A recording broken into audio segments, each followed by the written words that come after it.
Hi there. This is Dan Curry. Hi there. I'm preparing a video for a Head Start, and that's in Dewshore. We'll say hi to Stephanie at this point. I want to make sure this is running. I was a little concerned that it wasn't, but I think it is. Yes, it is. Okay, good. Yeah, I just started this demo, and I thought it was a recording, but it wasn't. So I'm going to recap what I was doing and encourage Stephanie, who this is designed for. This is for the Dewshore Head Start. This is typically, I refer to this as a musical mural. Actually, the first exposure I had to it was called the dynamic drawing, and it was done in an awards program that I hosted down in Philadelphia for my Job Corps students when I was teaching there. And I actually had a roster artist, hired a roster artist to come and share this project.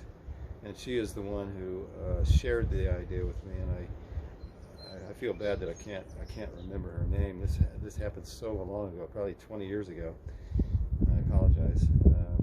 I'm calling my process, which is related to what she did. I'm calling it the musical mural, and it's based on a similar idea where you have a group of students or people. I've done this with adults. I've done it with little ones. In fact, I've done it at the Head Start facilities. I've done 4 residencies at 3 different locations, and each time I've done it, I've done this.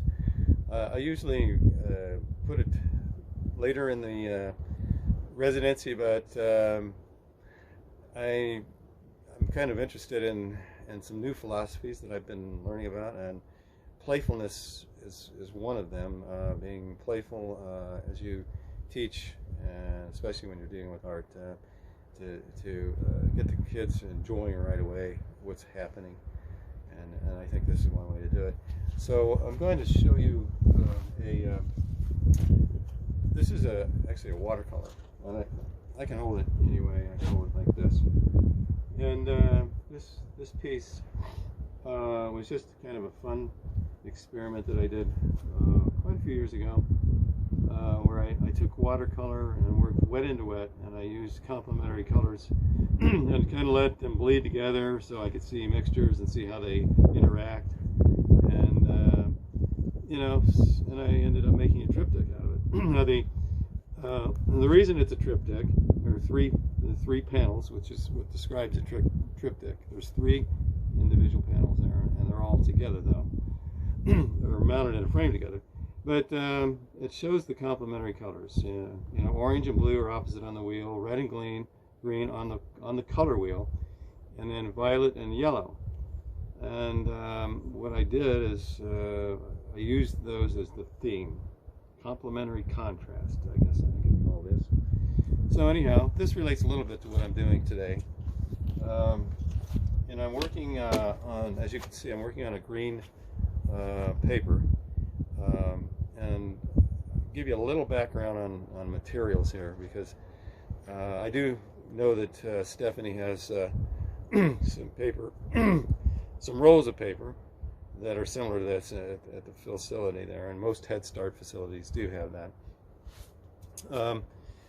But for those of you who might view this who aren't aware of this, I will show you the catalog that I deal with.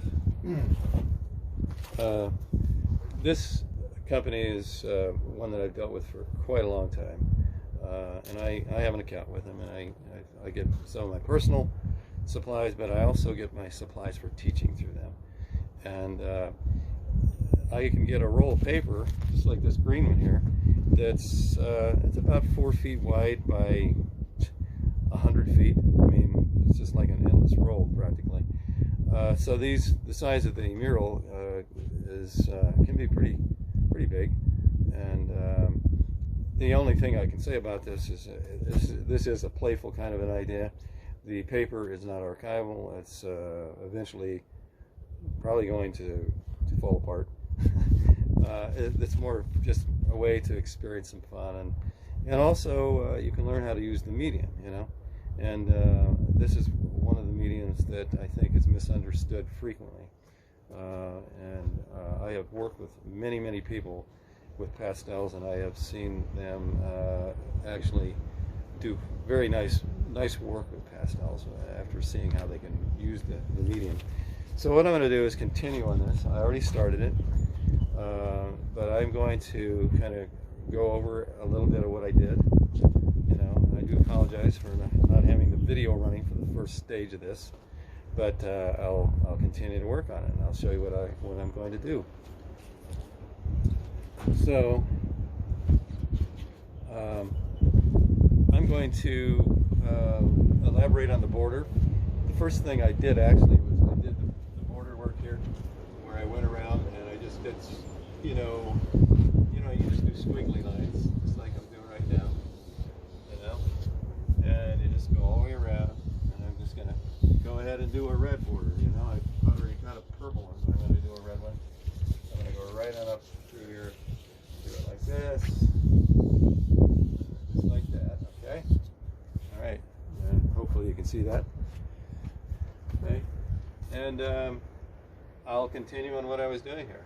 One of the things I demonstrated, I was showing, and you can see it here where you can see the texture of the paper, as I take the side of the chalk like this, and as you can see, it covers a lot of area, you know, rather quickly. You know, I can really cover a lot of area doing it just like this. And you know, in the other video I talked about earlier, I mentioned that I do plein air painting, which is outdoor, working outside right in front of the subject. And when you're doing that, working quickly can be important, because light can change, and you know, a lot of my outdoor paintings are done in maybe an hour, or you know, sometimes maybe even less than that. They can be longer, it depends, you know. But in closing on a picture, when I'm getting close to finishing it, I will go over the whole thing sometimes just to pick up on what's actually happening with lighting. And light is very important in light art. All right, now, but back to this. I'm going to show you how we move around down here. You can go in and work on another area here.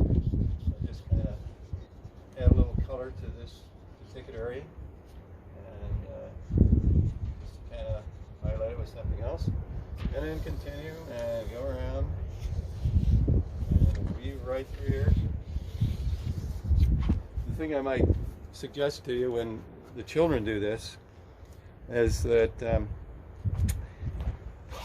it may not be done this way, where they're, you know, one end of the paper is being completely done by everybody.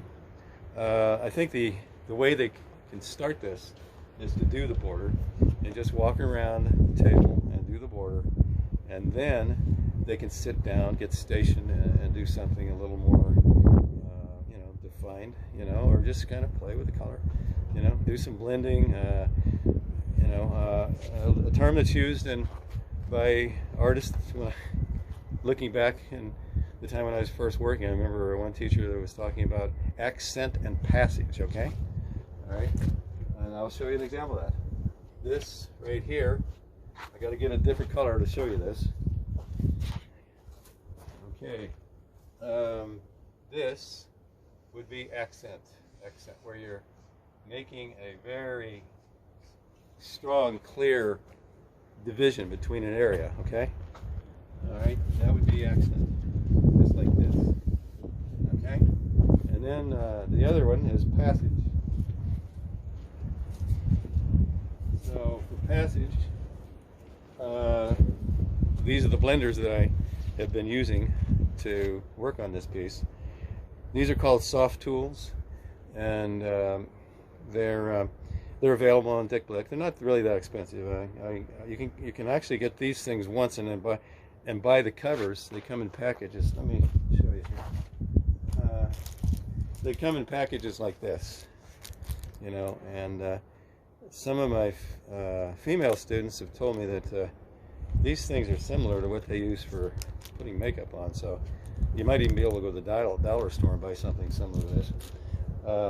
Anyhow, these did come from Blick. The other thing I should show you is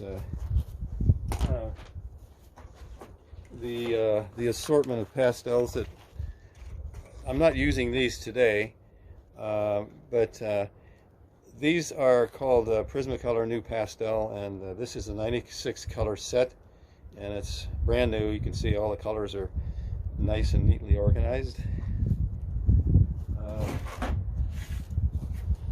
Later on, they can end up looking like this, which is all right. I do like to have the orderliness of having them in their little slots, but for the purposes of doing something like a mural like this, sometimes they can be in a box like this, and the children could access them and pick out the color that they need. Okay. So in each of my classes, I will discuss the materials and where you get them. I'm not really touching on some of the other stuff. We'll be working with charcoal and the kneadable erasers. I will do something with watercolor also. So anyhow, let me show you what the idea of passage is about. We have accent, and then we have passage. Now with passage, what we're doing with passage is we're going to take this yellow and we're going to blend the yellow and the orange, just blend them right together, just like that. Okay? In fact, we're going to go right across, right over into that green too. And this is what we would call passage. Okay? And with passage, beauty in passage is, if you're looking at a sky where, you know, it just gradually goes from, you know, kind of an ultramarine blue or a cobalt blue, and you know, there's a strong yellowish tone. There's lots of different blues, and I'm just trying to think of there's a bluish green that I like to use in the horizon. You know, something like, you know, like this one here sometimes, this one, or this one here. Not even sure what the name of the color is. Maybe chromium oxide green. Anyhow, the passage thing is kind of important, you know, and to kind of expand on that, I can come across here until it almost disappears, as you can see. See how it's just disappearing? So that you don't know where the green stops and where the orange begins and comes back in. You see that? You know, and so we're doing a lot of passage here. I'll continue right on across, and we'll see what it looks like when we go right across there with it. We take the red and see how the red goes out across there. You can pick up on this red. We're doing a lot of passage right here. You see that? Yeah. And take it over into the green until it just about disappears. Okay. Okay. So that kind of creates atmosphere. I'll go ahead and continue that. I like that.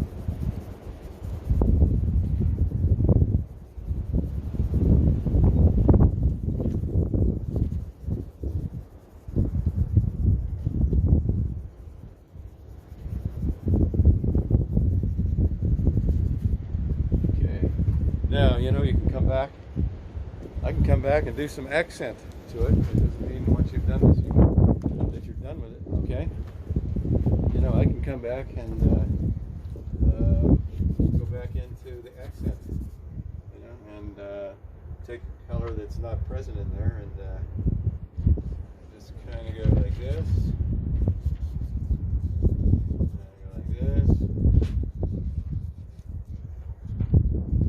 go back into accent over here. It's a little harder to do accent when you got a passage going across though, so I'm just going to kind of modify that a little bit. I could probably just soften it a little bit, and just like that, so it's not really wouldn't want to necessarily go back to an accent on that area where I'm letting it fade. So anyhow, when you set children up to do this, they could either be standing or they could be seated, and you know, you could use a music that means something to them.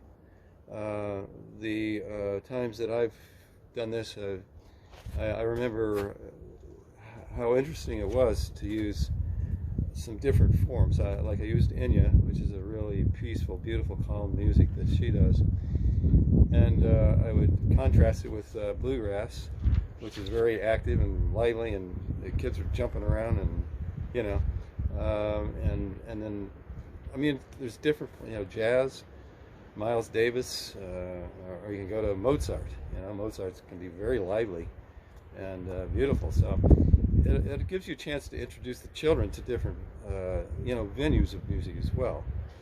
And so that's, you know, it's another opportunity to introduce them to diversity, you know, because music is such a great form for, you know, you listen to blues or the jazz, and you know, and of course something like Hispanic music from Carlos Santana.